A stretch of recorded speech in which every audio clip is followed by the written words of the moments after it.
C'est du jamais vu, hein. 2 krachs boursiers en une semaine, entre le -8 de lundi et le -12 de jeudi. Aujourd'hui, vendredi, les bourses se reprennent, plus 5% à la mi-journée.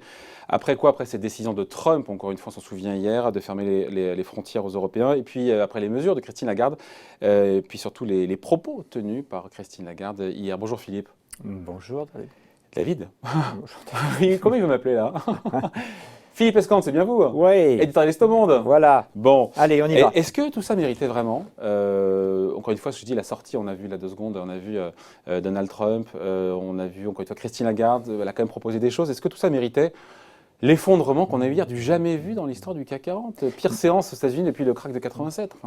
Non, ça ne le méritait pas, mais c'est comme ça avec les gens nerveux. Hein. Le moindre petite poussière peut provoquer une tempête. Alors, c'est un peu ce qui s'est passé. C'est vrai que Christine Lagarde a tenu des propos finalement de franchise, en disant que c'est pas elle qui allait régler la crise économique causée par le coronavirus, qu'elle allait faire son possible en aidant les banques. Mais c'est pas ce qu'on attend. Il fallait que les États...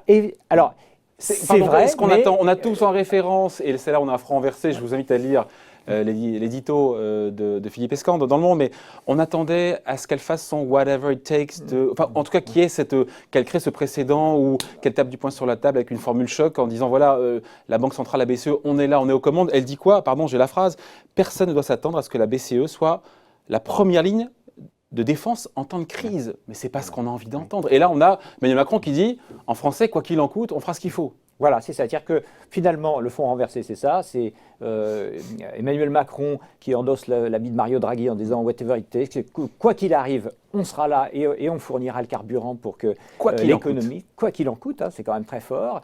Et puis Christine Lagarde qui dit « non, non, c'est pas moi, je suis pas en première ligne ». Alors, elle a en fait raison, même si sur le plan de la communication, c'est désastreux, fallait pas le dire comme ça, fallait raconter l'histoire, fallait murmurer à l'oreille des marchés, c'est quand même un métier, quoi. Et donc pour l'instant, elle s'est loupée, elle s'est loupée là-dessus. Oui, bien sûr. Ou quelque part, elle a raison. Elle est en phase d'apprentissage, mais sur le fond, elle a raison Pourquoi est-ce qu'elle a raison alors? Alors, elle a raison parce que aujourd'hui, la crise est complètement différente. C'est l'inverse de celle de 2011-2012. C'est-à-dire qu'on avait une crise qui était essentiellement financière. Il y avait eu d'abord la crise des banques, et puis ensuite il y a eu la crise des monnaies, qui était en fait la conséquence de la crise des banques quand les États ont repris les créances des banques.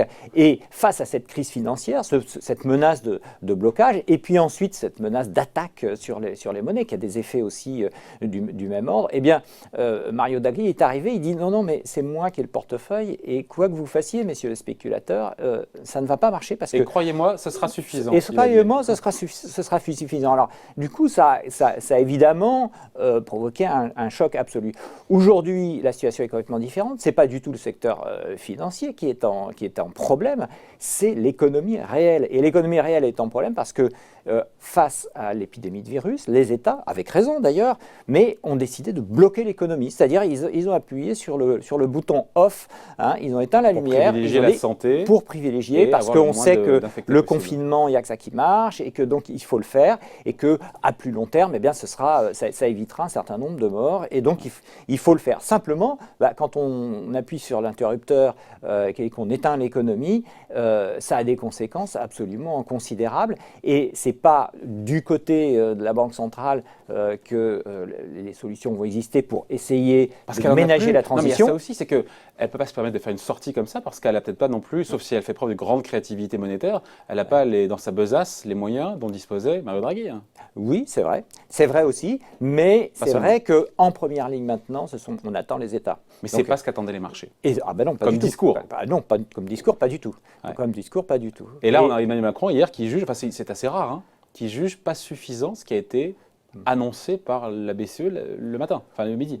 Oui, enfin en tout cas, lui ce qu'il dit, moi je vais jouer mon rôle. Alors, donc c'est ce qu'on attendait. Voilà ce qu'a fait la BCE, je ne pense pas que ce soit suffisant. Oui, bien sûr, je ne crois pas que ce soit suffisant. Et moi je vais prendre. Alors le problème, c'est que tout ça c'est interconnecté. C'est-à-dire qu'évidemment, lui il dit ça, et le whatever it takes de Emmanuel Macron, c'est le budget de la France. Et le budget de la France, au bout d'un moment, ça va rejoindre les préoccupations de la BCE. Parce que oui, donc ça ne dépend pas que de lui quand il dit quoi qu'il en coûte. Non, il faut d'ailleurs bien qu'il y ait des gens qui financent le déficit de la France qui va exploser. Bien sûr. Et c'est là, on rejoint, vous disiez, on reboucle avec la BCE qui est là. On reboucle avec la BCE. Mais pour l'instant, il a effectivement raison, c'est-à-dire qu'on est face à une crise qui ne sera pas forcément aussi longue que la crise qui a duré 1 an et demi, presque 2 ans de 2008, mais en revanche, elle est beaucoup plus brutale et elle touche d'abord l'économie, les compagnies aériennes, les constructeurs automobiles, les agences de voyage. En gros, c'est 10%, 20%, peut-être 30% de l'économie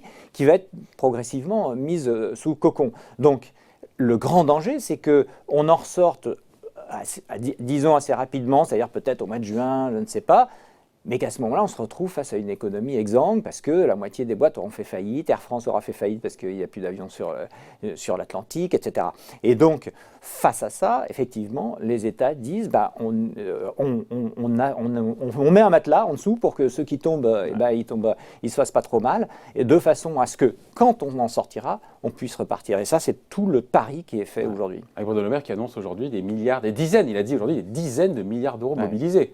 Là, en dizaines de milliards, on est en point de PIB. Enfin, je veux dire, les 3% vont vite exploser de déficit public. Tout à fait. Alors, les Français, finalement, ils sont assez à l'aise avec les discours sur le déficit public, plus à l'aise peut-être qu'avec les discours sur l'austérité. Et donc, ils y vont assez franchement. C'est vrai. Mais là, il faut reconnaître qu'ils ont raison dans la mesure où et la BCE va les aider d'ailleurs, parce que la BCE, elle, son boulot, ça va être de dire aux banques, vous prêtez, surtout vous prêtez, et au besoin en relâchant même la réglementation pour que vous puissiez prêter plus. Donc il ne faut pas dire que la BCE, même si les marchés ont été déçus sur la communication et les mots employés par Christine Lagarde, dans le fond, à part de ne pas baisser, elle n'a pas baissé le taux de dépôt de 10 points de base, mais vraiment qui ne sert à pas grand-chose, tout le monde en convient. C'est la reconnaissance que ça ne sert à rien d'ailleurs. Ouais. Voilà, et donc, mais il y a quand même un package qui n'est pas inintéressant. Je veux dire, elle va racheter sur l'année 120 milliards d'euros d'actifs supplémentaires, notamment des obligations privées pour aider au refinancement. Elle apporte son soutien aux banques pour assurer la liquidité interbancaire, pour que derrière les banques puissent se refinancer pas cher du tout. Elle a dit à moins 0,75, c'est imbattable pour qu'elle prête aux PME. Enfin, c'est pas rien, quoi, je veux dire. Même si les marchés ont boudé, c'est pas rien. C'est très important, d'autant que cette histoire d'économie réelle dont on parle, l'État dit vous allez pouvoir, vous aurez le droit de ne pas déclarer pendant le mois de mars vos charges et les impôts, la fiscalité, tout ça. Donc c'est un report, c'est pas une suppression. C'est un report, tout à fait. On reporte tout et vous pouvez le faire sans justification, etc. Donc c'est vraiment quelque chose d'extrêmement massif. Mais d'un autre côté, quand l'entreprise, quand Air France va dire moi je suis au bord de la faillite parce que je n'arrive plus à me financer, eh bien c'est vers les banques qu'elle va se retourner et il faudra que les banques, elles ouvrent le robinet du crédit en disant ok, c'est une mauvaise passe, c'est un trou d'air, donc Est-ce qu'elles vont le faire ou pas? Parce qu'il n'y a pas de coercition de la part de la BCE. Il faudra un encouragement, des incitations. Une incitation quand même assez forte, mais il faudra qu'elle le fasse. Ouais. Bon, après, on a vu les taux de marché sur les obligations souveraines italiennes bondir. Sur la France aussi, on a pris 20 et quelques points de base, quasiment 70 sur la dette à 10 ans italienne. Là, on se dit, et là, Christine Lagarde, il faudrait retrouver le verbatim, mais elle a dit un truc en anglais du style la BCE n'est pas là pour aplatir les spreads. Ouais, alors ça, c'est vraiment la maladresse. Parce que alors ça, mais les spreads, c'est les écarts de taux. Alors de quoi est-ce qu'elle parlait? Des taux souverains peut-être allemands par rapport aux Français, par rapport aux Italiens. Là, ce qu'on voit là, l'écartement n'est pas de bon augure. Il n'y a rien de dramatique, mais ce n'est pas de bon augure. Hein. Oui. Et c'est marrant parce que c'est effectivement une déclaration sur les taux qui a provoqué justement le contraire. Pourtant, c'est son job. De ce qu'elle disait. Et ça, c'est un petit peu le deuxième étage de la fusée. C'est-à-dire qu'on prête à l'économie, tout ce qu'on a dit. C'est-à-dire qu'il faut ouvrir les vannes. Le seul problème, c'est qu'effectivement, l'endettement des États, alors de l'Italie, mais aussi de la France, etc., va bondir. Et à ce moment-là, quid des taux, quid du refinancement? Et ça, c'est la grande inconnue. Et il ne faut pas que la crise dure trop longtemps, parce que sinon, effectivement, à ce moment-là, comme la dernière fois, on aura transféré finalement un problème privé, on l'aura transformé en un problème public. Ouais. Et puis on finit là-dessus, Philippe, mais ce qui est terrible, c'est que la crise sanitaire, pour la résoudre, où il faut paralyser l'économie, ça a un impact sur les marchés, mais quand les marchés baissent trop après, ça a un impact sur l'économie. Et là, il y a une boucle terrifiante, létale pour l'économie.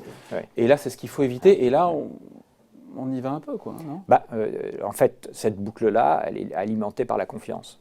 Donc il faut que chaque acteur ait confiance dans le redressement, ait confiance dans le fait que les choses vont s'améliorer. Et pour ça, c'est un climat, qui doit être à la fois impulsé et puis qui doit montrer que effectivement les choses s'améliorent. Donc pour l'instant, on n'en est pas là. Ouais. Et puis il y a ce manque de coordination, on en parle souvent, mais c'est vrai qu'on se rappelle en 2008, il y avait le G20, enfin tout était géré au G20, et là finalement toutes les réponses sont sur des bases nationales, alors, les États-Unis, en Europe, et puis l'Italie, la France. Et c'est peut-être ça, c'est ce que reprochent les marchés, et là on peut leur donner raison.